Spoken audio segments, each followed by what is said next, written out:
welcome to the Ghost of Harrenhal. My name is Simon. And I'm Mackelly. Thank you for joining us for episode 79 of our chapter-by-chapter book review of A Song of Ice and Fire by George Martin. Today, we'll be discussing chapter 5 of A Clash of Kings, that's Arya 2. As always, we're going to chat about the chapter and try not to spoil any future plot points for you. And hopefully, we're going to provide you with some entertainment along the way. We will summarise what happened, discuss our thoughts on it, provide some useful background, compare it to the TV show, indulge in a little pedantry, and cover some reader mail. Be sure to check out the show notes, they'll help you, particularly if you're not reading along with us. How are you, Mackelly? I'm doing pretty well. How about you? I'm good. I think I should warn you that Monday is President's Day. We don't have that day off, do we? We don't. No. Okay. So I shouldn't not come to work. You should not come to work that day. Yes. It's All of a sudden, I'm going to start thinking I'm a banker or something and taking bank holidays. So, I have a weekly call now with my mum. In England. Nice. And my siblings, all of us get together. Oh, yes. And it's really quite fun. I mean, I often when I go home and I hang out with my siblings, I often get into sort of squabbles like a child. But 1 hour once a week, we all laugh and have a great time. So wait, it sounds like you are having Robb proven right and me proven wrong when I said that you are laid back and calming force in my life. Let me be clear. It's all them. Okay. I'm just speaking truth to them. If they get irate about it, that's on them. That's true. You can't control how they react. Right. So my elder sister was saying that her husband got a text from someone out of the blue, and the text was asking him to connect this person with his boss. Okay. Slightly convoluted story. But it turned out that the person that was texting him was a famous celebrity in England. Oh. It was very exciting. Yeah. Apart from the fact that not a single person on the call knew this person. Nobody. So would you say famous? Well, they were. I sort of looked on the IMDb and Wikipedia and I was like, oh, that's quite a famous person actually, but none of us knew. So the story just fell flat. You know? Right. My sister got kind of she got kind of irate and she was trying to do something and she accidentally hung up and it made us all laugh. And she came back and she was like, that was an accident. I wasn't that angry. That must have been how Rod Brindamore felt when he gave Ethan those hockey lessons and Ethan didn't know who he was. I loved that. So for those who don't know, Rod Brindamore is a famous hockey player who played for the Carolina Hurricanes and now is their coach. Yep. And he saw Ethan skating one day and invited him over to get a little bit of coaching. Yes. Ethan was run through some hockey drills by one-time great hockey player, now head coach, Rod Brindamore. And so Rod was on the ice with these two other guys he was putting through drills. It happened to be just a day or two before the NHL draft. So a friend of mine who is a hockey writer assumed that it was international players that Rod was checking out that he hadn't had a chance to see in person yet. Oh, to see if they were draft worthy. Yeah, that's what he speculates. 'Cause, I have a friend who's in the hockey writing world. And where did Ethan go in the draft? He's still waiting.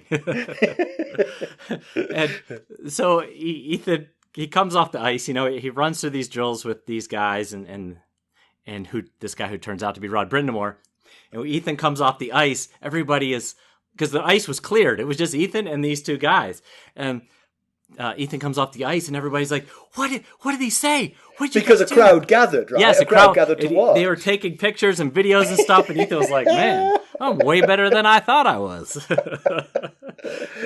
and he gets off the ice and people are running up to him saying, what did he tell you? What did you guys talk about? And he's like, Who? Who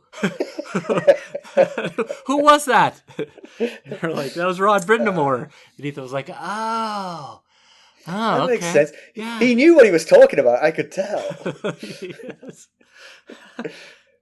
So that was Ethan's accidental brush with a hockey legend. Well, I mean, he knows him now. You know? Right, yeah. He probably wasn't draft eligible at that point. He would have been 18. I think he would have been draft eligible. It's probably just needed a little more work on his game. Right. Flatten out some of the rough edges a little bit. And also recognition of people who are talking to him. Yes.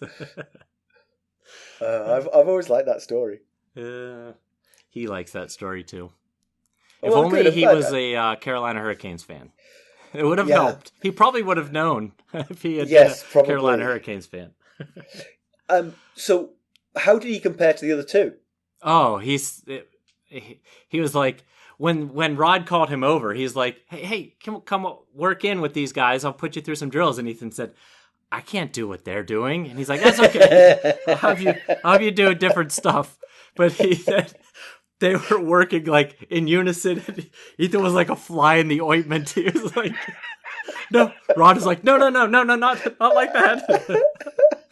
My God, these guys don't speak English and they know what I'm saying.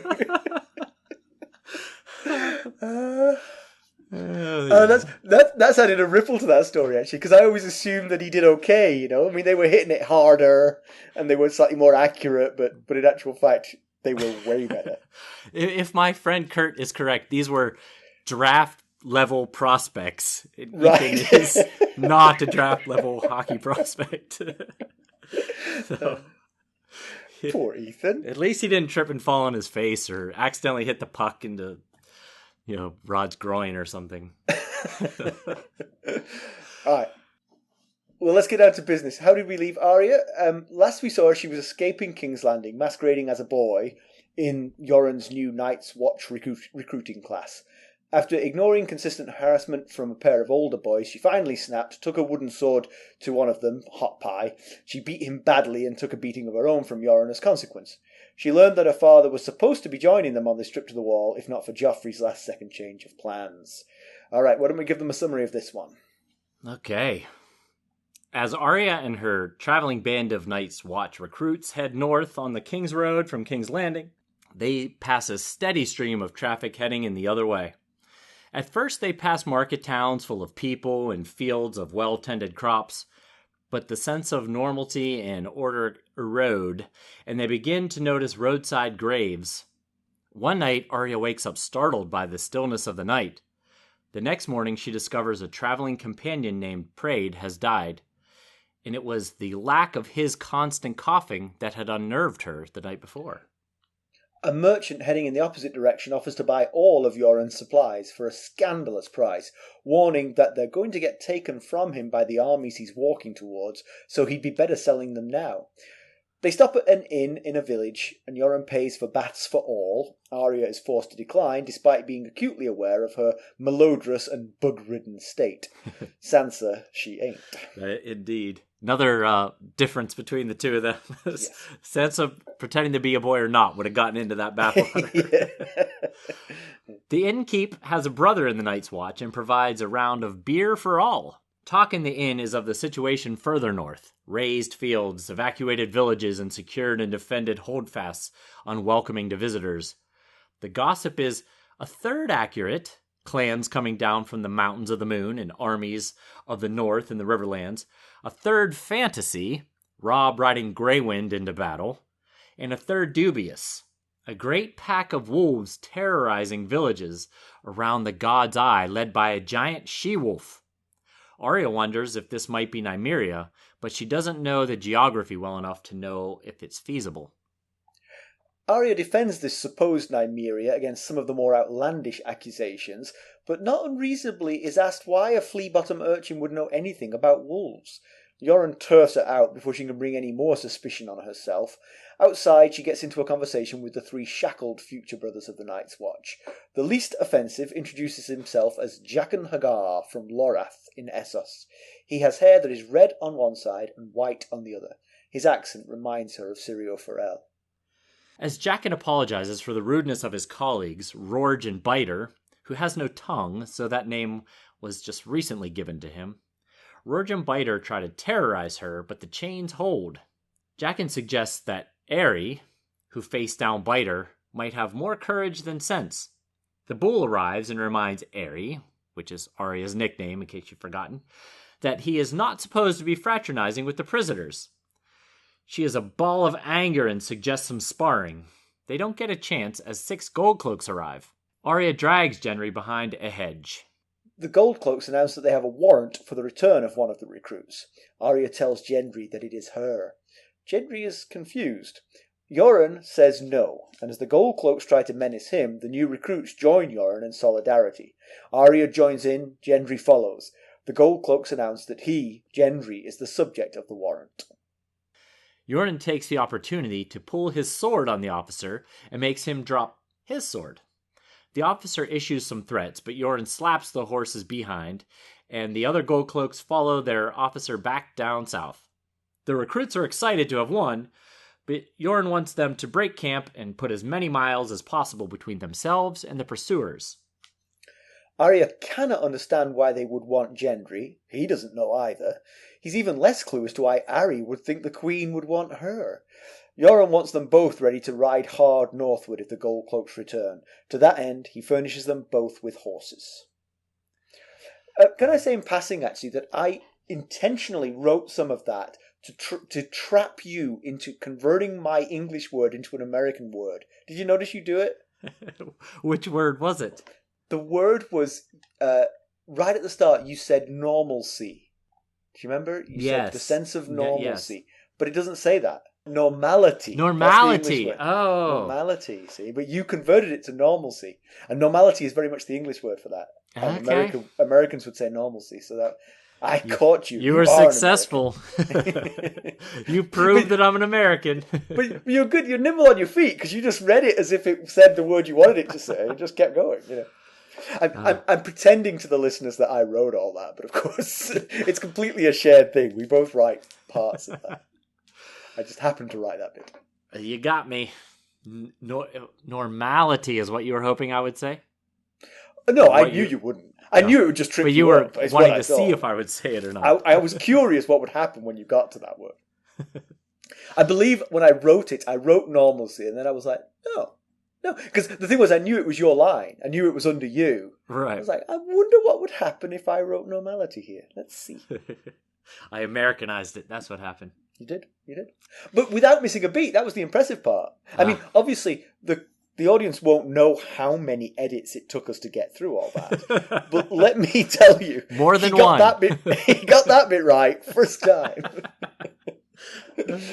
Might have been the only bit I got right. Arguably, I would say you got it wrong first time, but you know, right. You got through it first time. So this is another one of those chapters, man. Him starting us out with 3 out of the 4. What is it? We're on chapter 5, so we're on. Are we on chapter 5? Oh yes, because we've had a Tyrion. Yeah. No wait, isn't this 4? We've had 2. This is second Arya. We've had a Sansa and a Tyrion. Let me go check here because you said chapter 5 in the intro. I did say chapter 5 in the intro, but is it chapter 4? Let's see, chapter 1. No, it is 2, chapter 5. 3, 4, 5. We've got Bran. Oh, Bran. Oh, Everybody Bran. forgets about Bran. Sure, Bran. Well, we had a Rickon. But once again, 4 out of the first 5 chapters have been with the kids, and sometimes the kid chapters can be very exciting. Sometimes they can feel like filler or just like background information, you know? Right. There is some plot development here because the Gold Cloaks being after Gendry is a plot point that is new to us. Right, absolutely. We would have had no idea that the Gold Cloaks were after Gendry had that not been written for us. Yes. Now we know. And that opens up vistas which we will explore. Exactly. But yeah. That's really all that happens here. Kinda. Otherwise, I mean, she befriends, sort of, Jaqen H'ghar. Yeah. And she doesn't take a bath. She learns that Nymeria might be possibly growing a pack of That's wolves. Right. That's right. There is that too. Oh, well, now you break it down like that. There's plenty to go on There's here. Plenty. Stop your whining. So what it could have been done in 3 sentences. Yeah, we have summarized it in less than a minute, but you know. But what I thought of when I was reading this chapter is that Arya is the only Stark, and really at the moment the only POV character that's being exposed to the actual devastation of the war. she's out there with, just out there with the people, out there with the small folks. She meets, as they're going north and everybody else is going south, she comes across people who have a few belongings, maybe a wheelbarrow full of stuff, maybe a milk cow or an ox or something, and some who have absolutely nothing. They're just walking, and they've got nothing but families to care for and no way to care for them. But all the other Starks and all the other POVs, at least in Westeros at the moment, are in their castles, and yeah, they've got stresses and worries because they're mostly lords. But at least they're getting 3 square meals a day. They've got a shelter, and they can take a bath when they want to. So, yes, that's true. Without anyone pointing and saying, "Hang on a second." Wait a second here. Yeah. Although, I mean, I guess Catelyn Stark is in the war zone, but I guess she's sort of at the front rather than sort of seeing the devastation. I guess the front is not where the effects are seen so clearly. Right. She and Robb are in the war zone, but they are hidden nicely behind the walls of Riverrun. Well, now they're behind the walls of Riverrun too. Yeah, I will say, just a question here. This is possibly pedantry, but she goes through some towns that are sort of like pretty much unaffected, right? At first, when they're in the Crown Lands, yeah. So it made me wonder, the flood of refugees to King's Landing, why didn't they stop at these towns that were thriving and comfortable? Maybe they are. Maybe just it's getting full and people are like, hey, you got to move on, move it along. That's what I wondered, if these towns were being less and less accommodating to the refugees. Yeah. If they were saying, look, no room here.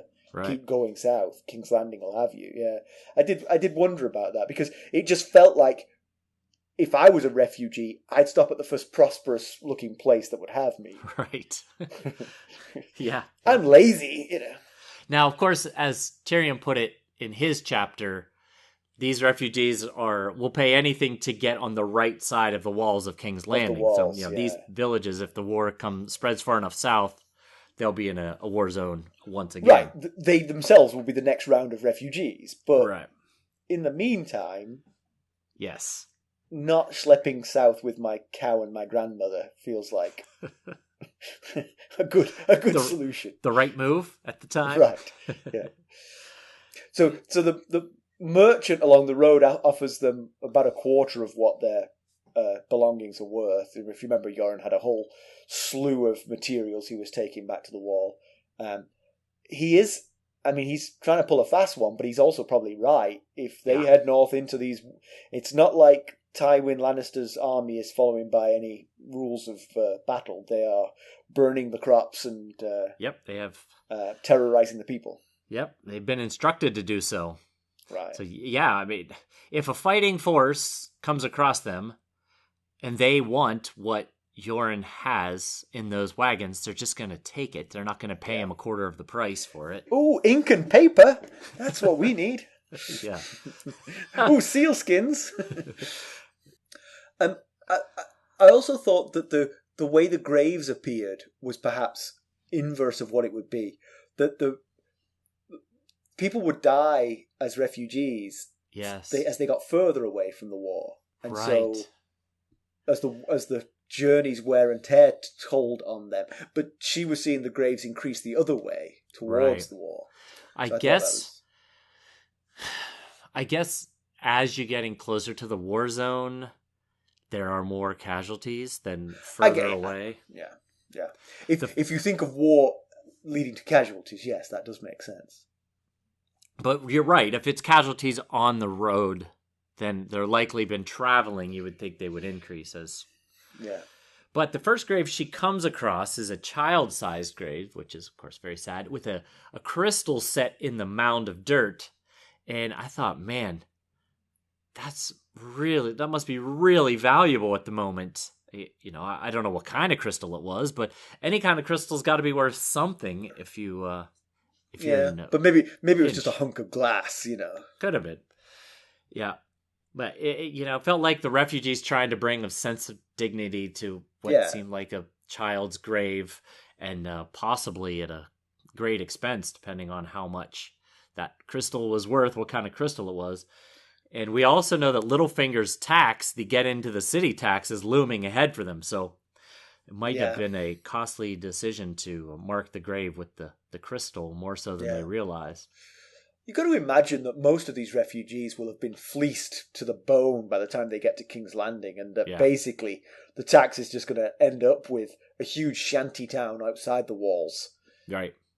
Of people can't afford. Came that far and can't get in, That seems like, with that tax, it seems like that's exactly what's in the future. I wonder what you do as a refugee in that situation. I mean, if you still got your cow, you've got sustenance, you can live a little bit longer. Do you keep going south? Do you figure, well, I'll go around King's Landing and into the, the Stormlands and maybe to the Reach. The Reach is fertile. The Reach, yeah. Possibly. Yeah. It's rotten though. Yeah, I don't know if you noticed, but Arya says that they're supping on pork pie, and I thought, oh no, Simon, poor pork pie. I wasn't calling him pork pie, I was calling him pot pie. Pot pie, that's what it was. Pot pie. If there was something on pot pie, I would be like, man, cannibalism this far south of the wall. Wow, it's worse than we thought. So at the innkeep warns them not to go north, that there's just devastation, and that the holdfasts that aren't abandoned are shuttered and no one's going to welcome them. Right. It tells them that the mountain clans have come down from the Mountains of the Moon, which we know is true. Yeah. But... yeah. I'm wondering, when he said that, if this is old news, if he's referring to Tyrion's mountain clans that are now on King's Landing, or did some stay behind to plunder? Because Tywin offered Tyrion to let his mountain clans ride with Vargo Hoat, and Tyrion said no, he was going to keep them with him, but maybe some decided to stay, or possibly Gunther is finally back with the other rounded up clans that he stayed behind to gather. I was just going to ask that. Have we seen Gunther since he left? So we have not. Yes, that's a good point. I just assumed this was like the old news of the mountain clans that came down with Tyrion. But you're absolutely right. We were expecting a whole second crop of them with Gunther, and yes, so, I bet that is what this is. Yeah, it's either that or it's old news. Yeah. For Yoren and Arya's sake, I hope it's old news. But that was what Gunther was supposed to be doing, and we haven't heard from him since. So maybe he's finally back. Yeah. But oddly, Yoren seems quite unconcerned about what lies ahead, and he spouts what we've talked about before, that the Night's Watch doesn't take part in the disputes of the realm, and it seems like he's been doing this job for a while. It doesn't seem like a rookie at this recruiting thing. So maybe he faced similar situations during Robert's Rebellion. This is all old hat to him. But a couple things struck me. As one, the mountain clans are a new twist. I don't think he was dealing with that last time. But also Gregor Clegane and Vargo Hoat have specific instructions to harass and plunder and rape and pillage. Yeah. And so that might be a new twist.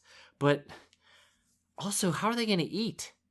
If the crops are all burned and the people are all closed in holdfasts, they're going to have to live off the land, and that's going to be tricky. Yep. Yeah, you raise good points. I think part of his sort of he's stubborn and obdurate by his nature, Yoren.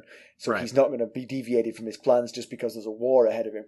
And he also probably discounts some of this mountain clan noise, and he's probably completely unaware of the Gregor Clegane thing. He thinks that if he bumps into Tywin Lannister's forces or Robb Stark's forces, he's going to say, hey, we're the Night's Watch, we don't take part, we'll just be on our merry way. And he's right. If he was talking to Tywin Lannister or Robb Stark, they would give him passage, unmolested. But you're absolutely right. If he bumps into a mountain clan or Gregor Clegane, he is not getting any further. He's going to be robbed and murdered. Yes, you are absolutely right. He doesn't know that there's new twists this time. Right, yeah. But it's... I at the moment, so they're if you look at the map of Westeros, this dot on the map is called the Ivy Inn, and it's right at the edge of the Riverlands and Crownlands. So, hearing what he's hearing about the trouble in the Riverlands, he's got to know that there's a war in the Riverlands. We now know that the Gold Cloaks are chasing him from the south. Seems like now, if there's going to be a time to do it, now's the time to change plans and ride almost due east to Duskendale and then take that ship that we've been talking about. Because, it's this Ivy Inn is like halfway between King's Landing and Harrenhal. So, right. And Harrenhal is still the southern end of the Riverlands, really. There's a lot more of the Riverlands north of Harrenhal. Yeah, a lot more. Yeah. And we know that the man that presented Gendry to Yoren gave Yoren a bag of coins. And Yoren said that he was all ready to leave. He already bought his supplies and was ready to leave when he was, one, presented Gendry, and two, told that Ned was going to be coming with him. So he didn't use that gold. We don't know if it was gold. We just said a purse of coins. So he didn't use those coins to buy the supplies. So you think he must still have. I guess that's where the baths and the bath came from. The pork pies are coming in. But you'd think if this guy is going through the effort of getting Gendry out of town, he doesn't want him to end up dead. So maybe the point of the coins was to charter a ship north. And, if we're right, then this is either Varys or one of Varys's, little birds or someone associated with Varys, that they would have insisted, hey, the Riverlands are war-torn right now. You need to take a ship to get back to the wall. I'm going to give you coins to pay for it. Yeah. I mean, I think the other aspect of this is that Varys does know. It sort of goes to what's Varys' motivation for getting Gendry out of here. Because if he's sending Gendry to the wall to become a brother of the Night's Watch, all he's doing is trying to save Gendry's life from dangers that might pursue him. Right. Yeah. But if his idea is to save Gendry for some other future, maybe a claim to the throne as Robert's son, then first of all, the Night's Watch is a terrible place because you give up such claims. Right. Whoops, didn't think that one through. And second of all, this is a very dangerous route you've sent him on. He might end up dead just by accident along this route. So you're right. So it's sort of, I wonder if he isn't really thinking that far ahead, Varys. He's discharging his duty by giving Gendry a fighting chance. Yeah. I'm going to get you into the Night's Watch. I'm going to give a bribe big enough to get you into the Night's Watch. If you get killed on the way, that's out of my hands. Right. I'm giving you a chance here. And right. That's But if he's trying to preserve him for the future, then should have been much more careful with, and you're going to use this bag of money to get him safely to the north via ship. Yeah. Yeah, and the Gold Cloaks coming up from the south, I mean, if you get on a ship, they can't chase you anymore, Not easily. Not easily. They'd have to get their own ship and try and chase you. So, which will be using the same wind. Right. And they've got 30 guys that can row, Right, so. Exactly. Yeah. So there's news of Robb in the Riverlands.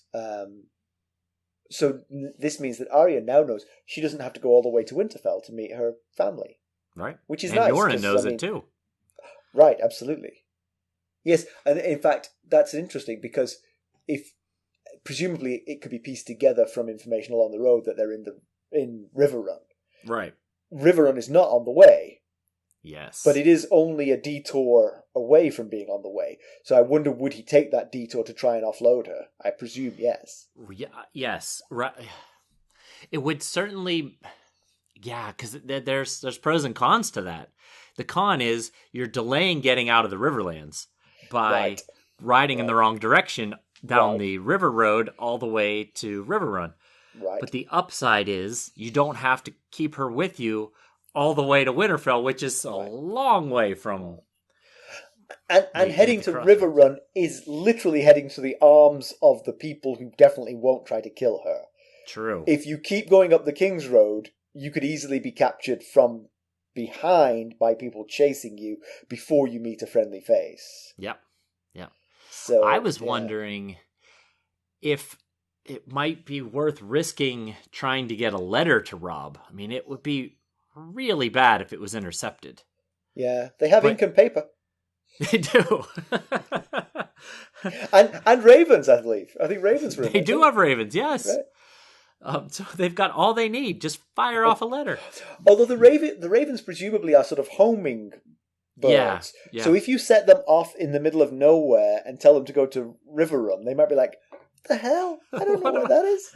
I wondered how that works, you know? And eventually, after 3 days flying around, it comes back and it's got this note tied to it, and the Gold Cloaks find it, and they're like, ah! Yeah. Oh, yeah. Yeah. He knows that the Queen sent the Gold Cloaks after Gendry. He doesn't. I don't think he knows who Gendry is. But, Yoren, you mean? Yeah, Yoren I don't. I don't think that. Well, Gendry doesn't know who Gendry is. Right. Yeah, we don't think he does. Although later on, I question why he didn't question more about why are the Gold Cloaks after me. He and Arya kind of, Arya and Gendry kind of get into it about, well, why would they be after you? You're just a Right. street urchin. Well, why would they be after you? You know, and when she says, why would they be after you? You're nobody special. In my head, if I were him, I would have been like, yeah, why are they after me? Yeah. What did I do? But he has been moved around like a pawn on a chessboard several times here, so he's kind of getting used to that. Yes. It would make me question why, but Yes. Maybe he's just not very inquisitive. Yeah, like we talked about last Arya chapter, he's been visited by two hands of the king and the king's brother. Right. In fairly close succession. So right, and he was just shepherded from his apprenticeship, which was going fine, to the Night's Watch without a by your leave. Yes. So conveniently, when the king had died and a war has started, I don't know if he, not knowing who he is, if he could put all that together or not, but you might start to think there's something different about me from the other boys. Right. But I was just thinking, knowing that the Gold Cloaks are already on their tail, and that if they figure out who Arya is, that would be really bad. Might it be worth trying to get a letter to Robb, and maybe he could send Brendan Tully after them or something? But the only thing about that is they are still south of Tywin's forces. Yeah. So any attempt to sort of like extricate them from this situation is fraught with danger. Oh, yeah, absolutely. It's much easier for this crew of the Night's Watch to get through Tywin's forces than it would be for any kind of raiding party of Robb's forces. Completely. But, and the good news about the Gold Cloaks is they weren't looking for Arya. It never even occurred to them to look in this group for Arya. And so if this group can... If they can avoid Gregor Clegane and the Mountain Clans and meet the Lannister forces and say, hey, we're Night's Watch, we're just heading north, then they'll be waved on through. They're not going to try and stop Gendry. Right, yeah. And they're certainly not going to try and stop Arya because they have no idea she's there. Yeah. Yep. But having a sort of like a force then a couple of miles north of there waiting for them to shepherd them off to Riverrun would be great. Well, even better, to actually take Arya to Riverrun and let Yoren keep going up the King's Road. Even better. Yes, that would be the ideal situation. Yeah. The ideal situation would be to go to Duskendale, take a ship up to just avoid all of this. To the north, all the way to the wall. Either to White Harbor or all the way to Eastwatch by the Sea. That would fix all these problems. So Arya hears about a huge pack of wolves being led by a she-wolf from the seventh hell around the God's Eye. Now, she doesn't know, she says she doesn't have a map and she doesn't know the geography well enough to know if it's reasonable, but we know for a fact that is very reasonable for it to be Nymeria. That's very much the region in which Nymeria was set loose. The crossroads is just, tens of miles north of God's Eye. So given that it's a she-wolf and huge and terrifying, I'm going to go out on a limb and say, that's Nymeria. Yes, it certainly feels like it. Yep. If not, then that is a really superfluous detail of this story. I was trying to find some sort of like parallel or symbolism or something between the pack of wolves and the Starks, and I couldn't really come up with anything. Well, this pack of wolves is clearly the recruits of the Night's Watch. I mean, there's one called Wolf Pie, one called Lummy Greenpaws. I don't know. So Arya thinks back to how she had to throw rocks at Nymeria to get her to stop following, and that's got to be painful to remember. Yeah, she thinks that Arya thinks that Nymeria wouldn't remember who she is now, and if she did, she'd hate her, which I'm not sure that that's true. Just a quick refresher, because it was a little while ago. It came about because she and Micah were play fighting near the Ruby Ford, not too far from the inn at the crossroads, and Joff and Sansa were off on their date, and they show up. They hear the Micah and Arya playing, and they arrive, and Joff makes Micah fight him, and Micah has just a stick, and Joff has his real sword, which is called Lion's Tooth, and it certainly looks like Joff is going to do serious harm to Micah, because Micah's terrified, and Joff is swinging at him with his real sword. So Arya hits Joff with his stick, which then Joff whips around and tries to kill Arya with his sword. And Nymeria bites Joff to defend Arya, and that's why the Arya and Nymeria run off, and Micah runs off, and that's how Lady ends up getting killed because she was the only wolf around at the time. Mm-hmm. And Joff's sword, Lion's Tooth, ends up in the Green Fork because Arya throws it into the Green Fork. Yeah. So one of the stories that they hear about this Nymeria is that she stole a baby, and Arya tells them wolves don't eat babies, and obviously everyone's entitled to their opinion, but why an urchin from Flea Bottom in King's Landing would have the first idea of what a wolf would or would not do seems very odd. And yes. Yoren notices this and tells her to shut up. Yes, that at that point, stopping it there was fine. I don't think anybody would get suspicious enough to worry, but had she opened her mouth again, yeah. I'm afraid she might have said something that might have been... When I was growing up in Winterfell, right. I had a wolf. Yeah, I figure that her struggles in King's Landing, trying to get out and living on the streets, probably taught her a bit about the importance of protecting her identity and not divulging that. But she is only 9, right? 9 years old? Yeah, she's 8 or 9. We're getting close to, depending on where her birthday was. Right. So she's turfed out of the inn to stop her from saying anything else. There's 3 chained up guys in the rolling cage, you'll remember. One of them is handsome, smiles, he's got fine features. He has half red, half white hair, which is interesting. And he's well-spoken, too. Compared to one who can't speak at all and the other who... isn't very nice. Yes. So his name is Jaqen H'ghar. He introduces himself and asks her basically if he could get another beer, and he has slightly and a bath. Oh yeah, he wants a bath too, but being chained up rather prevents that. He refers to himself as a man. He says a man could drink another beer, and he refers to Arya as a boy. Right. A boy could get a friend if he were to get a man a beer. And you've got something to say about that. But I do, yeah. In background, I will explain why that is. All right. So yeah, he's quite charming and quite nice, and he says something like, you could get a friend, and she says, I have friends, and he sort of like raises an eyebrow and says, it doesn't look like you've got too many friends, to be honest. It's Rorg. Rorg says, Rorg says it. Oh, yeah. But I'm pretty sure Jaqen H'ghar is thinking the same thing, Yeah. I see them all surrounding you, yes. Yeah. Yeah.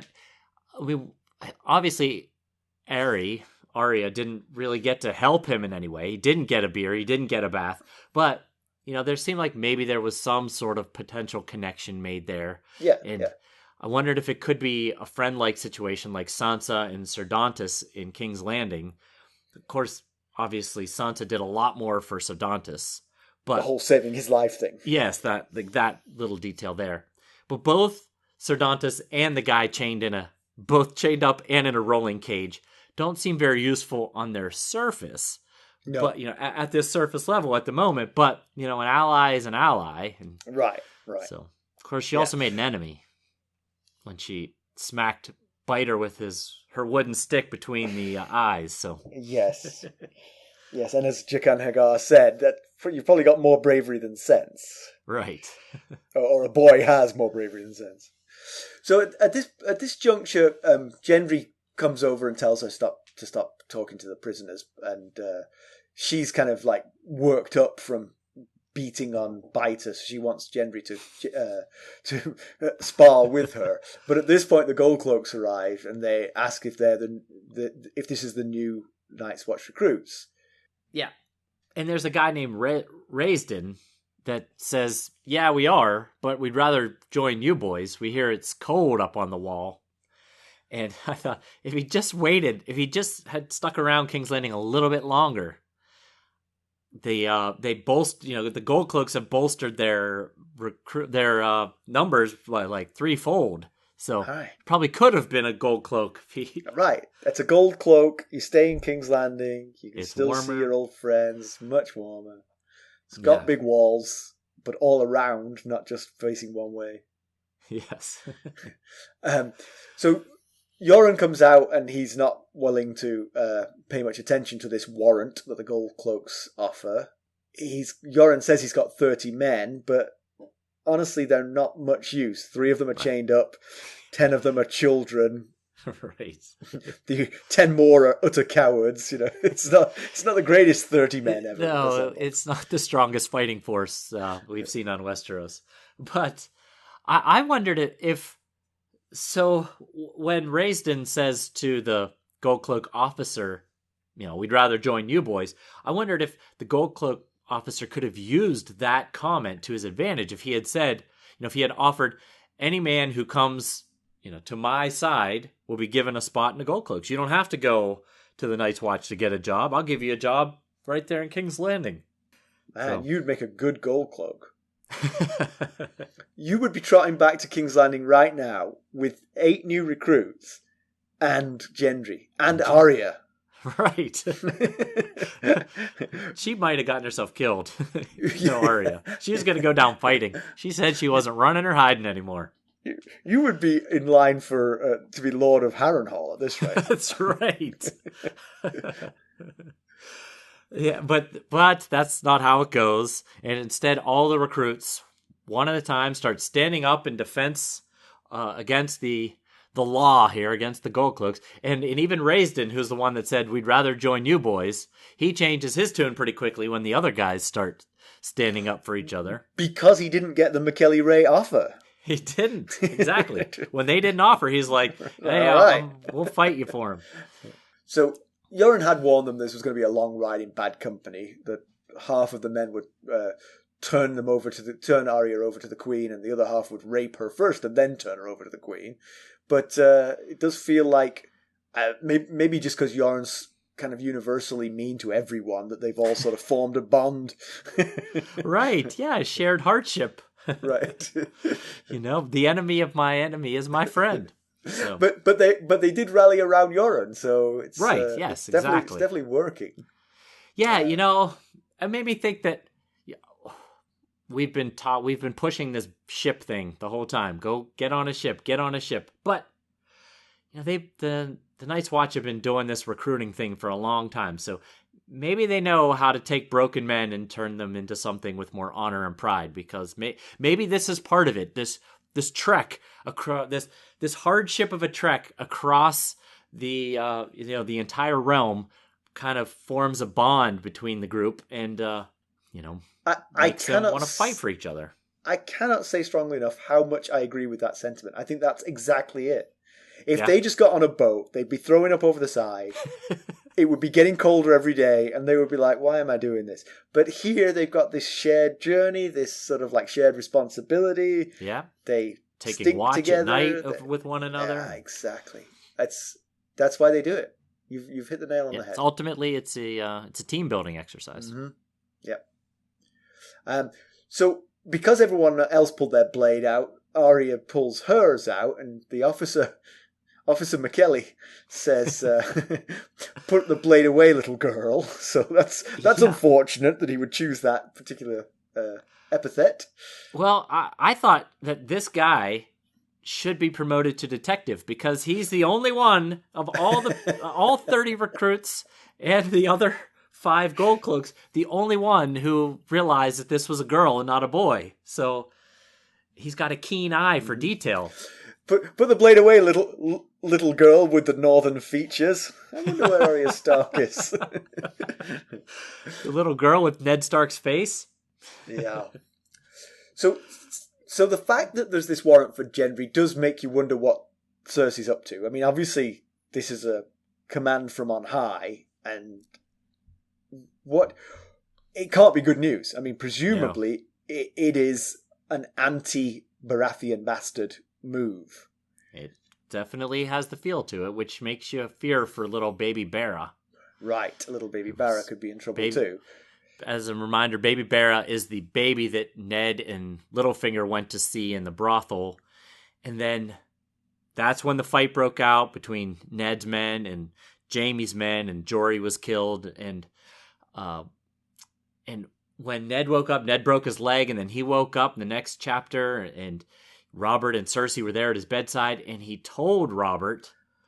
In front of Cersei. Yes, in front of Cersei, that he went to that brothel to see Robert's baby. So Cersei is well aware of the fact that there is a baby of Robert's in a brothel. And if you use, if you take out a map and you figure out where the fight between the Lannisters and the Starks are and where the Red Keep is, if you draw a line and keep going in that direction, you get an idea of where this brothel might be. Yeah, I mean, maybe Cersei just wants to be like a stepmother to these children. That's maybe what it is. That's what Clearly, that's what it is. Let's hope. So yes, Arya's just a blabbermouth, and her saying "they're after me" is what she should not say, of course, but she did. But as you said, Gendry would be as equally puzzled as to why they were after him, not just why Arya would think they were after her. Yes. So yeah, there are enough clues around him for him to realize that he is something, but... You could certainly understand him not going, I think I'm the son of the king. Right, right. Yeah, he might certainly be like, there's something going on here with me, something about my existence. Yeah. So Yoren's worried that the Gold Cloaks won't be done. The next time they won't prance up with a ribboned warrant. They're going to come straight for them and attack them. So they're going to leave the inn there, and then they're going to ride all night to stay ahead. Maybe the Riverlands being in disarray will actually help them here.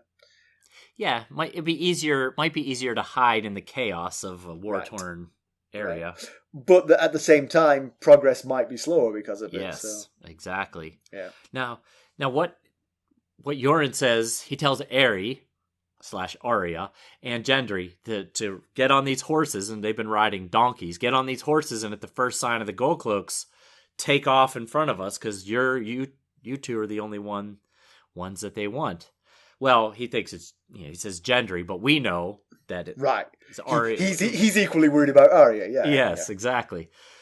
And I thought, and Arya's worried about them. He says they don't care about the rest of us, and she's like, well, he did say he'd cut your head off next time he saw you. But they could possibly, if Arya and Gendry are not with the rest of them, they could say, they were killed in, some skirmish we got caught up in. Right. Yeah. All right. Well, what background do you have? So, Jaqen H'ghar says that he is from the free city of Lorath. So, let's talk a little bit about Lorath, shall we? Lorath is the second most northern of the 9 free cities of Essos. Only Braavos is further north, and both cities sit on the Shivering Sea, which is the sea north of Essos. And both are made up of islands. However, where Braavos is made up of 100 little islands, Lorath is the largest of 3 islands. The second largest island in the group being Lorassian. Lorath sits at the mouth of the Lorath Bay, and Lorath is considered the poorest of the free cities as well as the most isolated and backward. Now, Jaqen H'ghar is kind of unique having left the island, as not many Lorathi ever leave, and even fewer Lorathi make their way to Westeros.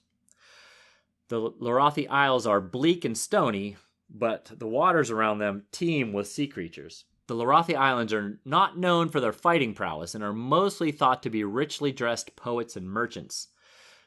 Thanks to the isle's original inhabitants, the islands are covered with cool mazes, which might explain why not many Lorathi ever leave.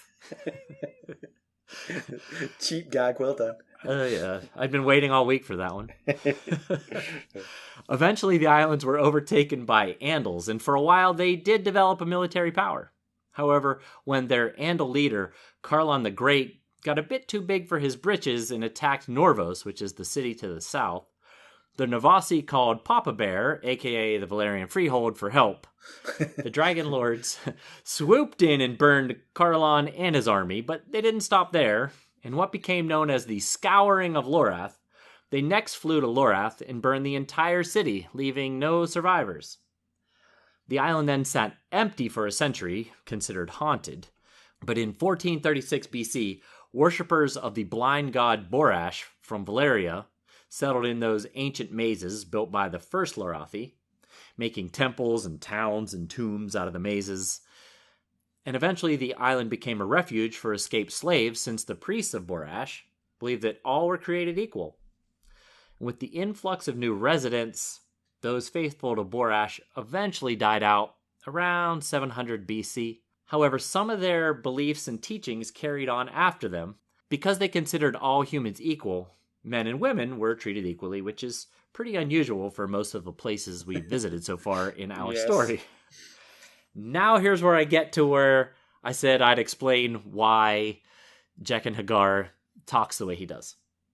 The priests of Borash believed heavily in self-denial, so much so that they referred to themselves and others using indefinite pronouns. So they referred to themselves as a man, a woman, instead of saying I, me, or mine. And as we learn from Jaqen H'ghar, although the cult of Borash has been gone for a long time, some of those speaking habits are still used in Lorath today. In fact, nobles regarded as vulgar to speak of oneself directly. 2,000 years of history for that. Yeah, that's what it took to explain that. No, that's very good. That's. I had no idea. I just thought it was a quirk of Jaqen H'ghar, but it's interesting that it is Lorathi generally who do this. Exactly. Yeah, it was born and bred in him. Yeah. All right, comparison with the television show, the scene that plays out here is preceded in the TV show by a scene with Janos Slynt and the Gold Cloaks holding the Master Armourer's face to the coals in order to find out where Gendry is. The Armourer coughs up the intel pretty readily. I'm thinking you could have just asked. He clearly wasn't trying to hold on to that secret. He joined the Night's Watch. What's the face and the coals for? But he does also mention the bull helmet, because one of the things I had a problem with this whole thing is, how would you know you were getting Gendry? Right. You know, but the Armourer Let me see some ID. Yeah, exactly. The Armourer tells Janos Slynt about the bull helmet, so okay. he's got that to look forward to. There is no inn or beer. Jaqen H'ghar is just thirsty, but otherwise the conversation with the three captives is very similar. Only 2 Gold Cloaks come, so the fact that the useless Night's Watch are able to stare them down is a little bit more understandable. The Gold Cloaks don't know who Gendry is. As they leave, they announce loudly they're looking for a boy named Gendry, and anyone who helps them capture him would win the king's favour. That is kind of like the Mackelly Ray tactic right there. Right. Yeah. There you go. See? Not alone here. On the TV show, Yoren is forced to scare them off single-handedly. The other recruits just stand around looking sort of stupid. Actually, I think the whole scene makes more sense in the show, to be honest. If in the show they'd all sort of drawn arms and sort of joined Yoren, it would have looked weird. The show scene made more sense to me. Sure. this is possibly a spoiler, but I don't think so because there's only one logical conclusion for why the Gold Cloaks are looking for Gendry. The TV show left no doubt about what Cersei's intentions are because we see Gold Cloaks roaming King's Landing, murdering various dark-haired children, including baby Barra. We see her demise. Yeah. So she is clearly reading the realm of Robert's progeny. It does make you wonder how insecure she must feel in her position. You're in open rebellion against multiple other kings, and you're worried about some children who look a bit like your dead husband? Right. It seems like they're way down the importance list, but hey. Yeah. Yeah. Prioritize here. Come on. Yeah.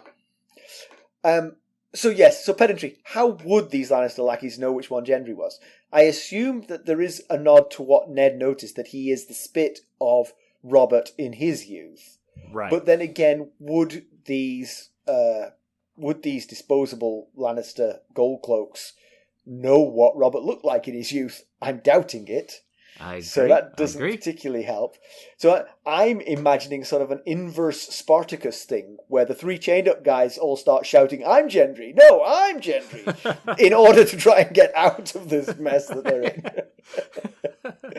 Take me back to King's Landing. And the other thing is, we haven't mentioned it yet, but the comet gets another mention in this chapter. And I have I've got a growing bit of pedantry around the comet. Because where is this comet in the sky? Okay? Given that the sun rises and falls, we can assume that the planet is rotating. Sure. If the planet rotates, the comet should rise and fall.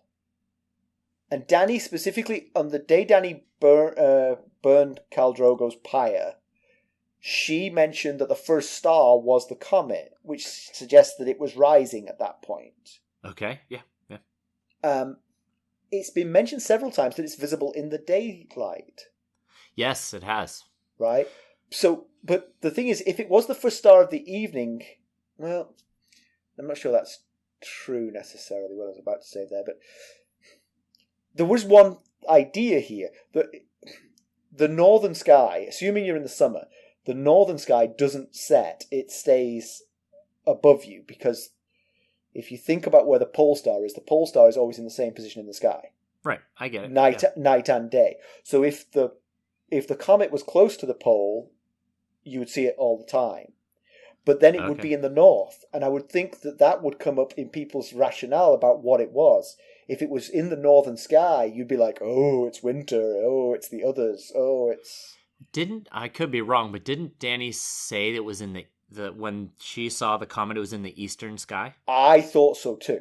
And in that Bran case, said when they saw the comet, it was in the morning sky, which I guess would be the sky where the east, where the sun is rising. I guess we'd be considering the morning sky. It can't be both rising in the east at sunset and still in the east at sunrise. It's a solid point. Yeah, so it's a little bit weird where that thing is, and I'm a little bit confused. News and notes. Do we have something exciting going on this week, Mackelly? We do. Do tell. It was yesterday. No, it wasn't yesterday. You were afraid it was yesterday. I was afraid it was yesterday. I had a panic attack. Do you want to tell them? Oh, sure, yeah. We are doing another of our infrequent but very interesting interviews with noted academics. Right. We're going to talk to Dr. Kirk Honda, who's a psychotherapist, and we are specifically going to talk about Joffrey Baratheon and diagnose his problems and see if we can't fix him. How exciting is that, huh? I'm really excited. I can't wait. Me too. I just talked with Dr. Honda this morning over email to confirm that we're set, and he said he's in. So awesome. Unless something changes, we should be doing that later this week. Well, it won't be posted. I can't say exactly what day we'll post it. We're recording it a couple days from now. You know how this works. Exactly. My wife was particularly excited when she heard I was talking to a psychotherapist. Her disappointment grew as she understood what was going on. She thought, finally he got my not so subtle message. All right. Well, how about we read another review, huh? No, go on. We found another good one? Yeah, well, there are many out there, let me tell you. Okay. So this review is from, I don't know how you pronounce that username. It looks like a random collection of letters. Yeah. But it might Well, I'll spell it so that this person can know. It's JFUAKNFUJCJSH. And if it stands for something rude, I apologize to our listeners. But if it stands for something rude, we are not smart enough to figure it out. Exactly. Okay, and this review was from Apple Podcast Great Britain, because each area has their own Apple Podcast. So I went to the Apple Podcast Great Britain to get this. And it goes like this. The subject line says, "Fantastic, A Song of Ice and Fire podcast." So far, so good. Yeah, that's a good start. The Ghost of Harrenhal is one of the best of Song of Ice and Fire podcasts out there. You should see Simon's face. The hosts, Simon and Mackelly, have brilliant chemistry, and the structure of their podcast allows for easy listening and enjoyment. It's clear how much work and effort goes into every episode. And we don't make it look easy, that's for sure. We don't. And the quality of the episodes is first class. The episodes are around an hour mark. Well, sometimes a little over when we get to gabbing. Get on with it, come on. Oh, yeah. Which is ideal for consuming the podcast, as the hosts are able to get into the depths to make the chapters interesting and pick out the small points that the casual reader may have normally missed, but not so long that they can't be enjoyed in one sitting. I look forward to new episodes every Monday. Keep up the great work, lads. Well, thank you, Mum. I appreciate it. No, I don't know who that is, but that's awesome. Thank you very much. Thank you. That is a fantastic review. Really, we say this all the time. You know, when listeners reach out, and we say this on the show all the time. But really, it's the best part of what we do is hearing that people are enjoying what we do. Yeah, so. is the adoration. That's the best part. Keep that coming.